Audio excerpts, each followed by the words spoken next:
He was born in the trenches, made in the trenches. He can shovel his way out of any storm. Batman. Prepare yourselves, brothers. Get your respirators on and your plot armor thick. We're going to make the ultimate Kriegsman. Let's go. So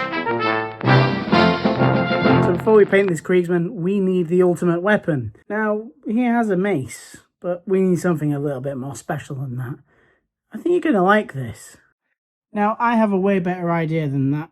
Oh yeah, I've gone through my Lehman Russ Bits box, and I have a shovel, perfectly made for a genetic clone who is willing to die for the Emperor.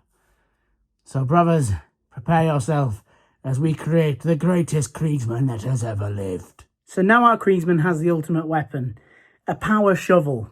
I know it looks like a normal shovel, but when he issues that shovel, he issues it with power. And the Orcs know. Speaking of Orcs, we do need an enemy for this Kriegsman. I mean, his 25mm base needs decoration. And we have the perfect decoration.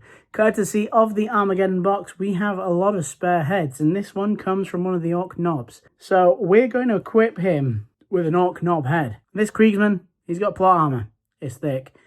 And he's going to use it. Oh yeah. So we have our power shovel. We have our big enemy. Now, all we need to do is prime it.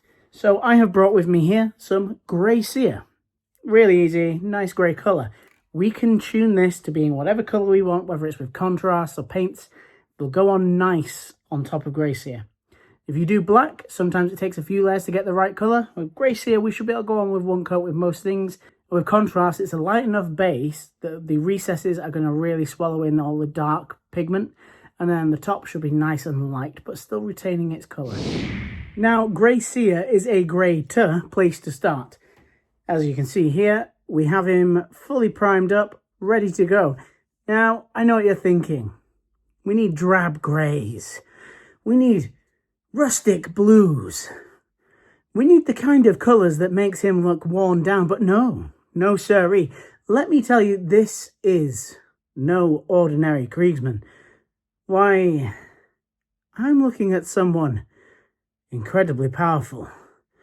A miniature that could only be described with a stat line of toughness 3, a 2+ save, a 2+ invulnerable save, and a 2+ feel no pain. And on 2+, he gets back up with 14 wounds. No, we here are looking at the Emperor's blessed Kriegsman. And there's only one way to make such a miniature possible.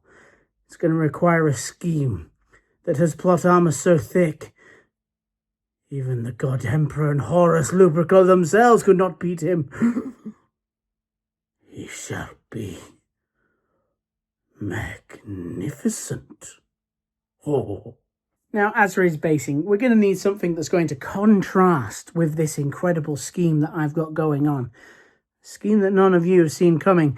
So for his base, we're going to go for the bog standard Armageddon dust. And the reason for this is he is still a trench warrior.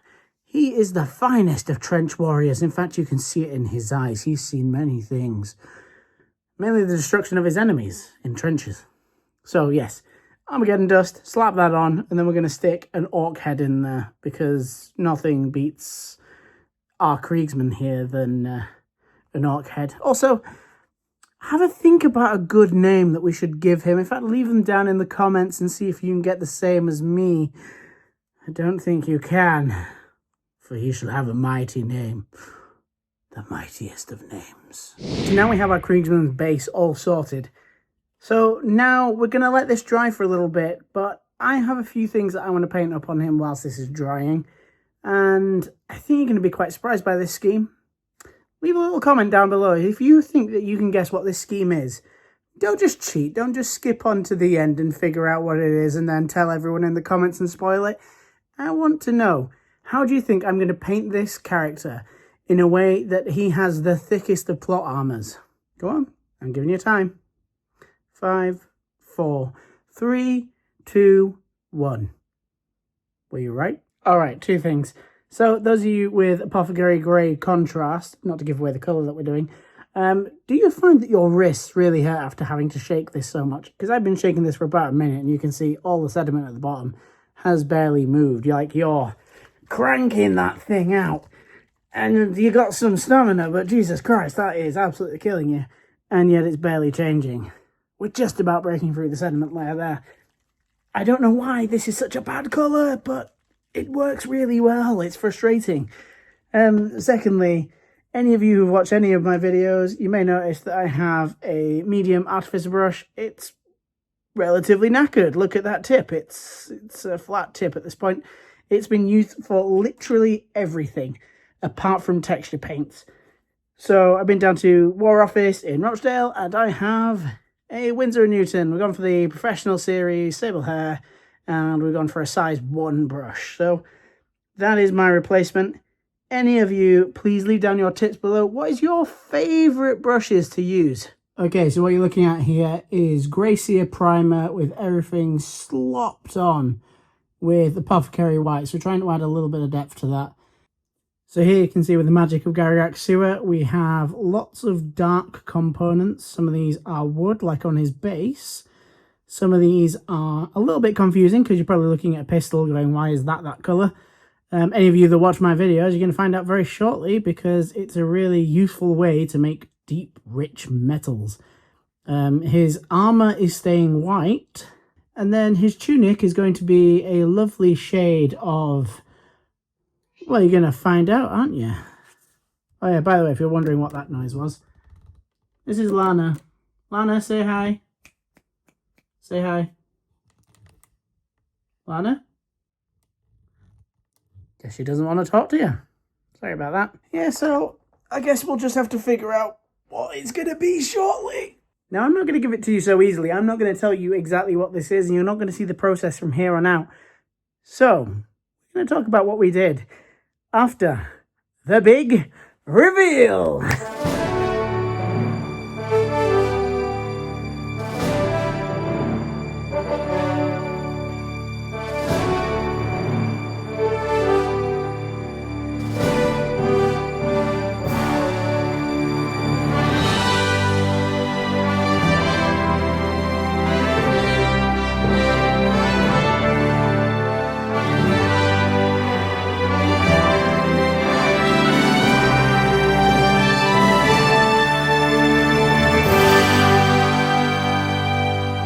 And here we have him, Plotius Amorous himself. Yeah, it turns out he's Ultramarine Auxilia in Krieg fatigues, which makes him the strongest and most powerful Kriegsman. After all, he's a named Krieg Ultramarines character, so you can't kill him. He's untouchable. Just like the Wardens of Ultramar, which is mainly where I base this design around. Obviously we have McCrag Blue for his fatigues, with cuffs with, it is Corax White highlighted with titanium white from Acrylic. So trying out that.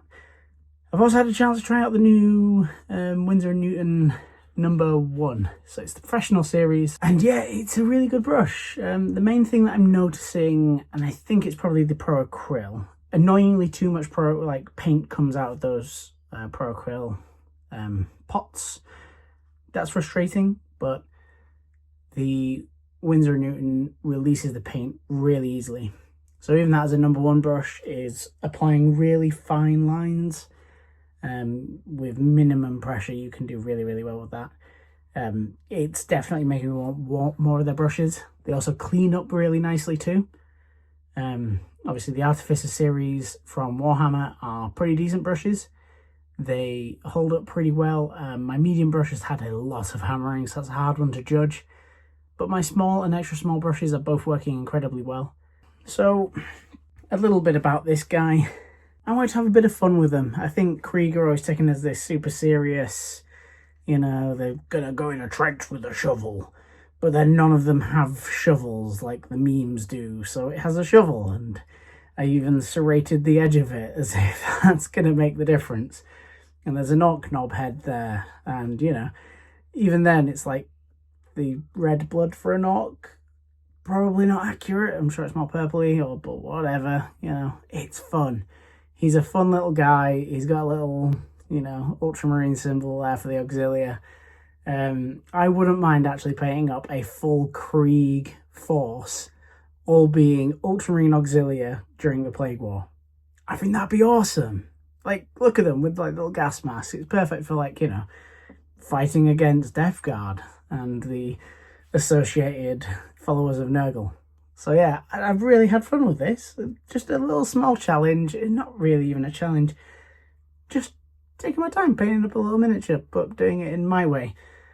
If you've enjoyed this video, please obviously leave a comment down below and let me know, and we can do more fun things like this. But please leave a like for the channel and subscribe as well if you want to see more like this. Thank you as well to all my Patreons. If any of you want to help support me on Patreon, I am not monetized yet, so I appreciate every single one of you. Just head down to the link down below, as well as a few of the other painting challenges that we've got down there. I appreciate you all. I appreciate you all for watching. Thank you all. And if you want to see another painting challenge, how about you check out the lion just over here. Thank you all for watching, and I'll see you all in the next video. Goodbye for now.